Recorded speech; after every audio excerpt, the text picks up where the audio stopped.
प्रश्नावली 4.2 का पहला सवाल। इसमें कहा गया है गुणनखंड विधि से निम्न द्विघात समीकरणों के मूल ज्ञात कीजिए। पहला पार्ट है x² - 3x - 10 = 0। तो एक्सरसाइज 4.1 में हमने द्विघात समीकरणों के रूप में इबारती सवालों को बनाना सीखा था। यहाँ पर इस प्रश्नावली से हमने उन द्विघात समीकरण को हल करना सीखना है। तो द्विघात समीकरण को हल करने के हमारे पास मुख्यतः 3 तरीके हैं। सबसे पहला मेथड है गुणनखंड विधि, दूसरी मेथड है पूर्ण वर्ग विधि और तीसरी मेथड है श्रीधराचार्य का सूत्र, जिसको हम द्विघाती सूत्र भी कहते हैं। तो अभी इस प्रश्नावली पे हमने गुणनखंड विधि से द्विघात समीकरणों के मूल ज्ञात करने हैं। तो इस बार x² - 3x - 10 = 0 के मूल हमने ज्ञात करने हैं। तो ये एक तरीके से शून्यक निकालने वाले टाइप के सवाल है। जिस प्रकार हम द्विघात बहुपद में शून्यक निकालते थे, उसी प्रकार हम द्विघात समीकरण में मूल निकालेंगे। द्विघात बहुपद और द्विघात समीकरण में बस ये अंतर है कि वहां पे यानी कि द्विघात बहुपद में बराबर का निशान नहीं होता था, यहाँ पर बराबर होता है और साथ में 0 है, क्योंकि समीकरण में बराबर का निशान होना जरूरी है। मेथड लगभग सेम ही है जैसा वहां पे होता था। तो यहाँ पे x² - 3x - 10 = 0 है। तो LHS पे हमने गुणनखंड करने हैं। तो सबसे पहले तो हमने सोचना होगा कि क्या इन तीनों में कोई चीज कॉमन आ रही है एक के अलावा। तो यहाँ पे एक के अलावा कोई भी चीज कॉमन नहीं आ पा रही है। तो अब हमने दूसरा तरीका यहाँ पे सोचना होगा कि क्या यह समीकरण पूर्ण वर्ग या वर्गांतर के रूप में बनाया जा सकता है। तो यहाँ पे देखने पे ऐसा भी कुछ नहीं हो पा रहा है। तो इसलिए अब हम इन 3 पदों को 4 पद बनाएंगे ताकि गुणनखंड आसानी से हो जाए। तो एक बार हम इसको पहले ऐसे उतार लेते हैं। x² - 3x - 10 = 0। बराबर के बाद वाला 0 तो ऐसे ही रहेगा। यहाँ पे हम इस बीच वाले पद को 2 हिस्सों में तोड़ेंगे। तो इसके लिए हम पहले वाले पद को ऐसे लिख लेते हैं x² को। दूसरे वाले पद में x ऐसे रहा, केवल हमने 3 को तोड़ना होगा 2 हिस्सों में। तो हम एक ब्रैकेट लगा लेते हैं और 3 को हम तोड़ लेंगे। अभी -10 ऐसे रहेगा बराबर, और उसके बाद का 0 तो हमने पहले ही वैसे लिख दिया था। अब हमने यहाँ पे करना क्या होगा कि इसमें जो तीसरा पद आ रहा है, तीसरा पद भी इस हिसाब से देखना है कि घातें पहले तो घटते हुए क्रम में हो। पहले वाले में x की घात 2 है, दूसरे वाले में x की घात 1 है, तीसरे वाले में x है ही नहीं, यानी कि x की घात 0 है, यानी कि घातें घटते वाले क्रम में हो रही है। तो अगर घातें घटते हुए क्रम में है तो हमने लास्ट वाले 10 को देखना है और पहले वाले के गुणांक को देखना है। तो इसके आगे 1 छिपा हुआ है, तो 1 यहाँ पे है और बाद वाले में यहाँ पे लास्ट में 10 है। चिन्ह की अगर बात ना करूं तो 1 और 10 को अगर हमने गुणा किया तो आता है 10। अब इस 10 को तोड़ना है 2 हिस्सों के गुणा के रूप में। तो हम पहले देख लेते हैं कि जो संभव विकल्प है हमारे पास क्या क्या होंगे। तो 10 को हम लिख सकते हैं 2 के गुणा के रूप में 1 × 10 या 2 × 5। इसके बाद जो आएगा इनका उल्टा ही आएगा, 5 × 2 या 10 × 1 ही आएगा। तो उल्टा लिखने की जरूरत नहीं, एक ही बात है। इसके बाद जब हम ऐसे गुणनखंड तोड़ लेंगे तो अब हमने काउंट करना है इस चिन्ह को। ये चिन्ह यहाँ पे है इस बार माइनस का, माइनस यानी कि अंतर।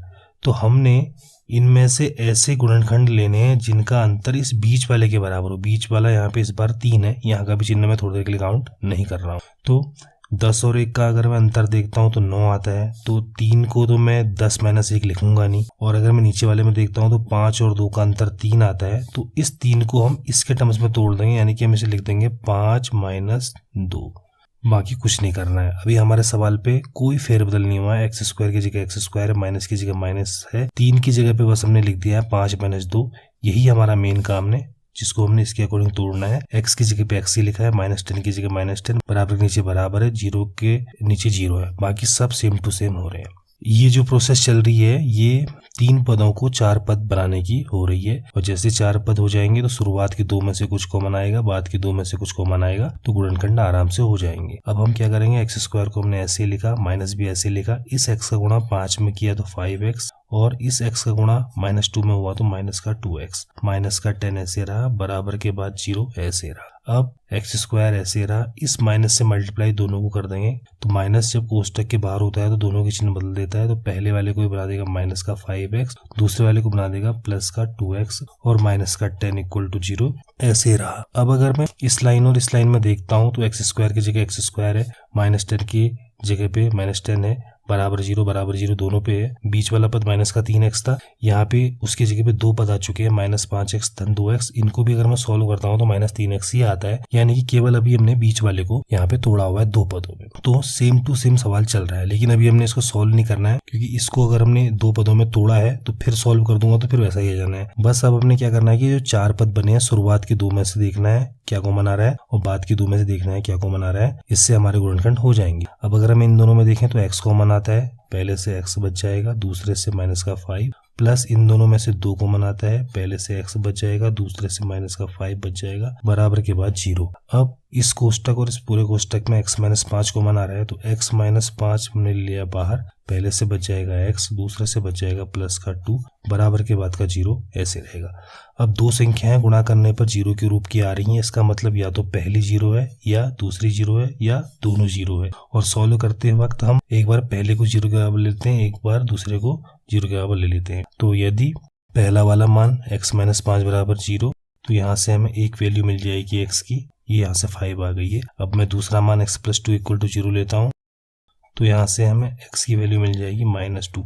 ये जो x की वैल्यू निकल के आई है, द्विघात बहुपद में शून्य कहलाते थे, लेकिन द्विघात समीकरण में यही मूल कहलाते हैं। तो ये हमारे यहाँ पे आंसर हो चुके हैं। अब अगर हमने उत्तर की जांच करनी है, तो अगर हम इन वैल्यूज को एक एक करके यहाँ पे समीकरण के LHS में रखेंगे तो RHS आएगा। जैसे कि अगर मैं x की वैल्यू 5 रखता हूँ इसके LHS में, तो ये हो जाएगा 5 का स्क्वायर -3 × 5 - 10 इक्वल टू, सॉल्व करता हूँ तो 25 - 15 - 10, जो कि हो जाएगा 25 - 25, यानी कि आ जाएगा 0, जो कि इसका RHS भी है, यानी कि x बराबर 5 वाला मान तो सेटिस्फाई कर रहा है। ऐसे जब मैं x की वैल्यू -2 इसमें रखूंगा तो ये हो जाएगा -2 का स्क्वायर -3 × -2 - 10।